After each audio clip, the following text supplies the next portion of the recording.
Ada satu perasaan yang saya sentiasa alami setiap kali sebelum memulakan perjalanan ataupun ride panjang, iaitu perasaan bercampur baur antara seronok, takut dan risau. Namun perkara yang saya rasa ni, saya fikir akan membuatkan minda dan fizikal kita menjadi lebih peka. Jadi saya anggap perasaan risau dan takut tu adalah satu perkara yang positif. Ia mengingatkan kita bahawa kita hanyalah manusia biasa yang masih terikat dengan qada dan qadar. Ia juga membuatkan kita lebih merendah diri dan sentiasa bertawakal sepanjang perjalanan.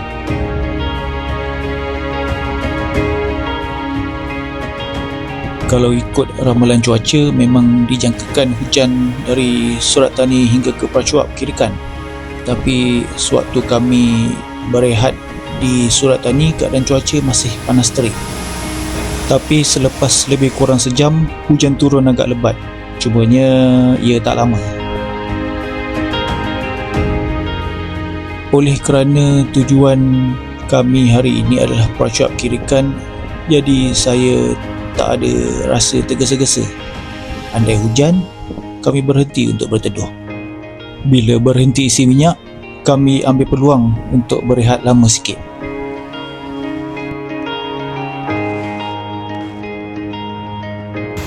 Nampaknya hujan lagi ketika kami sampai di Chumphon. Cuma hujan kali ini agak lama. Hampir sejam juga kami berteduh tunggu hujan berhenti. Kami ada je bawa baju hujan tapi malas nak pakai. Lebih syok dapat rehat dan tidur waktu hujan. Saya ada dengar tentang Highway Police Service Station ni ada menyediakan bilik dom secara percuma untuk bermalam. Tapi mungkin hanya untuk rakyat Thai sahaja. Kalau sesiapa mahir berbahasa Thai, mungkin boleh cuba nasib.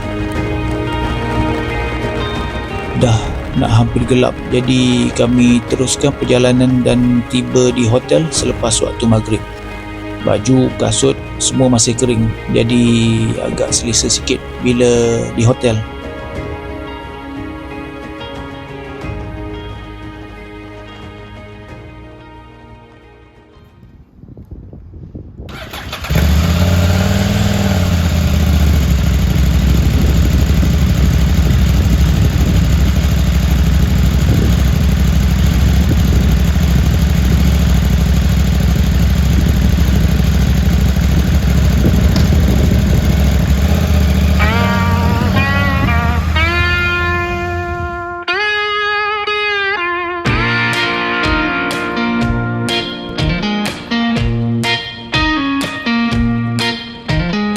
Destinasi kami pada hari ini adalah Nakhon Ratchasima yang berjarak sejauh 540 km. Laluan hari ini akan membawa kami melalui Bandaraya Bangkok. Saya seboleh-bolehnya cuba guna laluan yang paling kurang sesak, tapi tak perlu untuk ditour jauh, semata-mata untuk elak laluan bandar. Dalam ride kembara 7,000 km dahulu, saya pilih laluan ke Nakhon Pathom dan ke Saraburi. Pada kali ini saya guna laluan Samut Songkram, Samut Sakon, Nonthaburi dan Saraburi sebelum menggunakan laluan R2 ke Nakhon Ratchasima. Sama juga, laluan kali ini juga sesak dan bertambah sesak apabila ada beberapa tempat di mana separuh lorong jalan dinaiki air banjir. Cumanya ini bukan banjir disebabkan hujan, tapi disebabkan fenomena air pasang besar. Jadi banjir ni adalah air laut dan air payau. Memang hari ini atau esok saya kena usahakan cari kedai cuci motor untuk hilangkan kesan air laut ni. Sepanjang perjalanan kami tak singgah mana-mana pun, hanya berhenti untuk isi minyak dan rehat saja. Dengan jarak perjalanan yang agak jauh, kami cuba untuk elak dari ride pada waktu malam. Saya ni bukanlah jenis yang boleh tahan sabar bila menghadap jalan yang sesak ni. Sebab tu saya lagi suka motosikal dari kereta kot. Dah le jalan sesak, banjir, banyak jalan yang kena detour sebab masih dalam pembinaan. Memang menguji kesabaran saya ni. Bila ada detour pula, waktu itulah GPS mula buat hal. Nampaknya andai ada rezeki lagi untuk pergi ke wilayah Isan, saya akan gunakan laluan ke Pitsanulok atau Lok Buri, kemudian menuju ke Cahayapum dan Konken menggunakan jalan nombor 12 daripada guna laluan ke Nakhon Ratchasima ni. Biarlah jauh sikit, tapi sekurang-kurangnya perjalanan tu lebih selesa.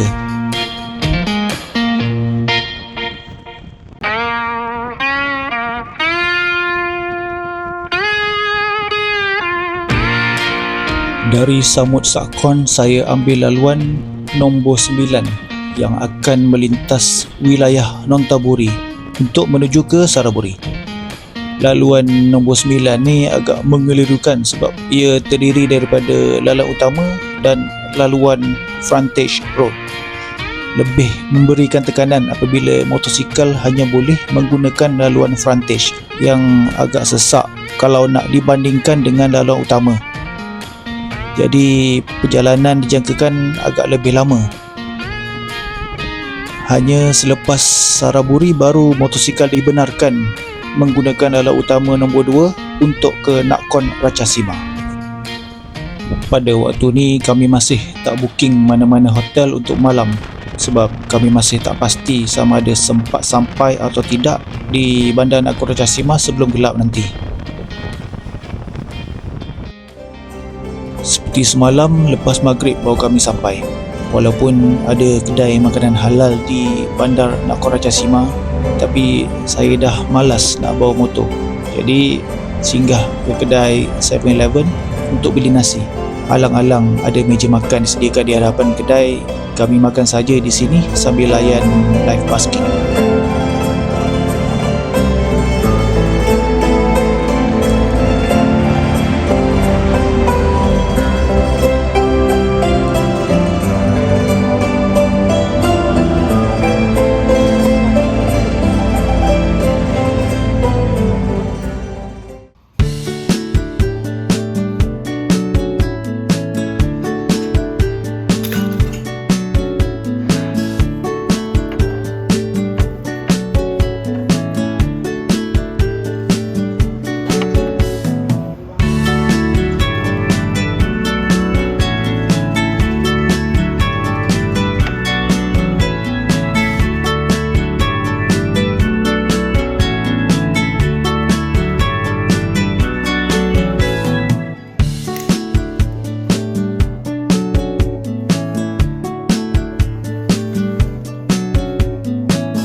Satu perkara yang saya suka tentang wilayah Isan ni ialah suhu cuaca pada musim sejuk. Suhu sejuk yang boleh dikatakan hampir sama dengan wilayah-wilayah di utara. Contohnya pada pagi ini suhu adalah sekitar 22 darjah. Jadi keadaan agak selesa ketika bawa motor. Tapi pada pertengahan tahun, wilayah Isan juga terkenal dengan suhu panas mencecah hingga 40 darjah Celsius.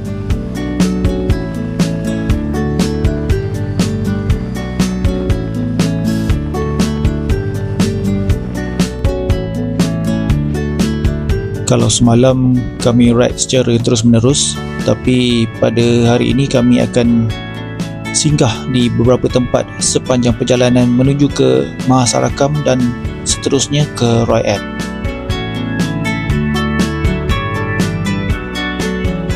Seperti sebelum-sebelum ni, kalau ada masa dan peluang untuk lihat bangunan sejarah purba, memang saya tak akan lepaskan.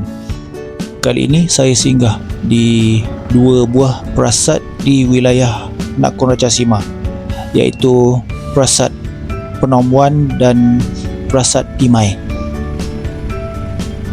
Prasat Phnom One adalah prasat yang paling hampir dengan bandar Nakhon Ratchasima.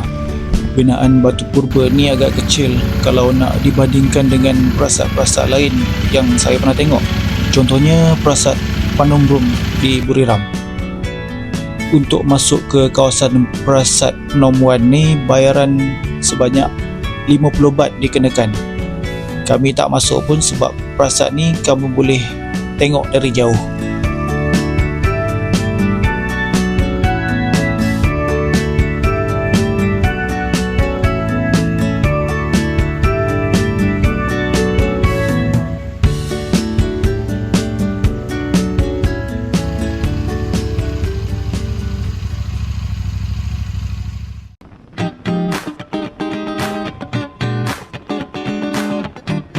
Dari Phnom One, kami meneruskan perjalanan ke prasat yang kedua, iaitu Pimai Historical Park.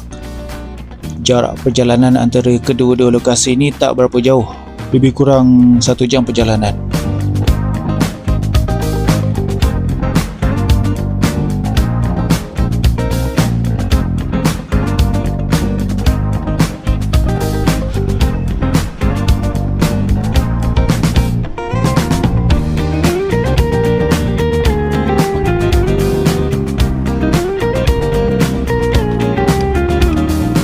Kalau ikutkan aplikasi Google Maps, laluan ke Pimai ni membuatkan kita kena detour sikit dari laluan utama. Detour sejauh lebih kurang 20 km juga. Berbeza dengan kedudukan Phnom One yang terletak di kawasan kampung, Prasat Pimai pula terletak di tengah-tengah pekan Pimai. Kalau tadi tiada kelihatan kelibat pelancong di Phnom One, Prasat Pimai ni agak meriah dengan pelancong yang agak ramai.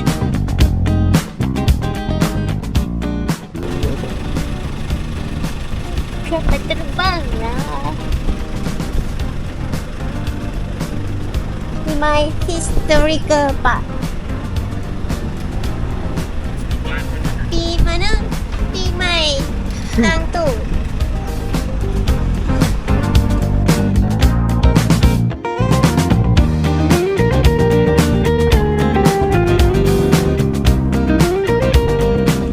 Saya agak berbelah bagi pula pada kali ini, sama ada nak masuk ataupun ambil gambar sahaja di depan prasat ni. Oleh kerana status prasat ni dijadikan sebagai salah satu historical park, bayaran masuk sebanyak 100 baht seorang akan dikenakan kepada pengunjung. Nampaknya seperti Prasat Phnom One tadi, kami hanya sekadar melihat dari tempat letak kereta sahaja. Minat tu minatlah juga. Tapi kalau tak berapa berbaloi dengan bayaran yang dikenakan, saya rasa tak perlulah.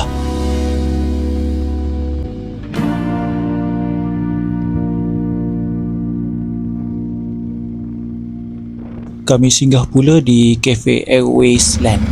Berhenti sebentar nak ambil gambar dan lepak kafe.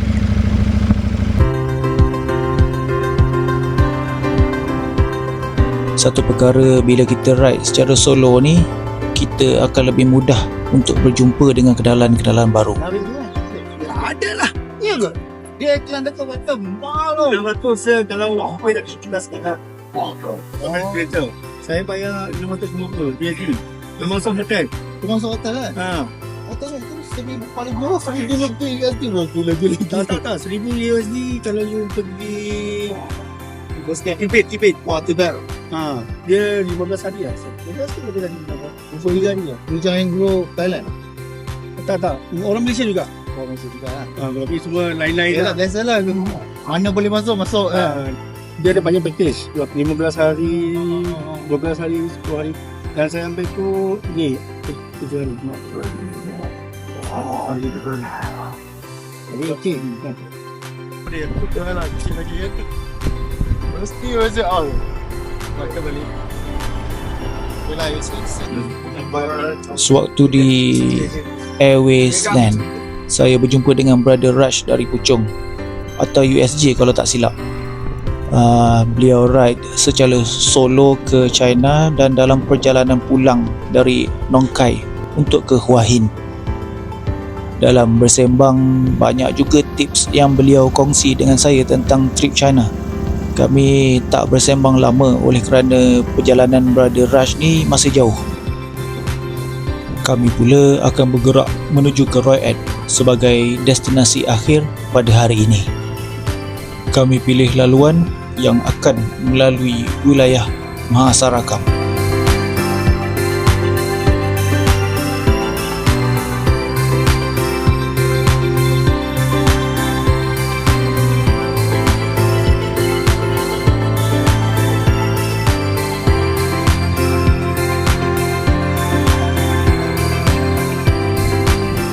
Sewaktu trip roket pada bulan 5 tahun 2024, saya dah niat untuk datang kembali ke wilayah Isan dengan menggunakan motosikal. Alhamdulillah, niat saya dimakbulkan. Kami bercadang untuk berhenti rehat dan makan di Mahasarakam dan juga untuk checklist wilayah-wilayah Thai yang kami telah sampai. Ada 3 kedai makan halal di Bandar Mahasarakam kalau rujuk dari Google Maps. Saya singgah kedai pertama yang buka dan paling dekat dengan jalan besar dan jalan utama ke Roy Ed. Waktu ni juga saya update rakan kami May dan R tentang anggaran masa kami akan sampai ke Roy Ed nanti.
Sambutan perayaan adalah sesuatu perkara yang agak common di wilayah Isan.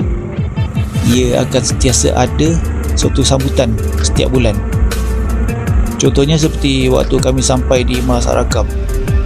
Ingatkan nak singgah di bulatan landmark bandar ni, tapi jalan ditutup untuk beri ruang pada tapak pesta. Terpusing-pusing juga kami dibuatnya, tak ikut arahan Google Maps.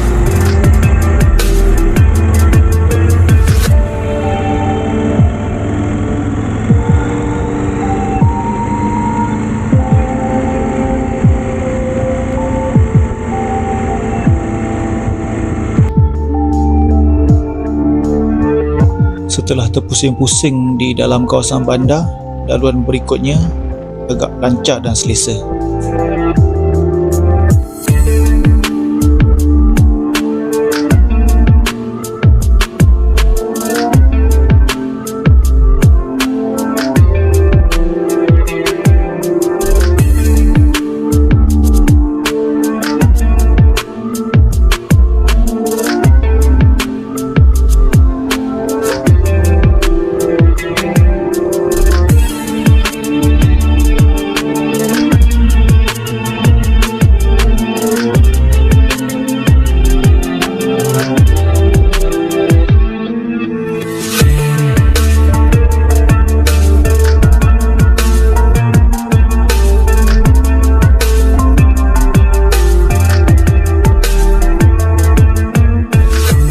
Akhirnya berjaya juga kami sampai di Menara Roy Ed ni. Saya tersenyum sendirian sewaktu menunggang apabila nampak Menara Roy Ed ni mula kelihatan. Terasa bangga dengan diri sendiri sebab pada tahun 2024 lalu saya dah niat nak datang lagi ke bandar ni dengan motosikal sendiri. Walaupun perkara ni tak seberapa sebenarnya, hanya sekadar ride, ianya lebih kepada rasa bangga dapat melawan perasaan risau dan takut tentang perkara yang tak pasti.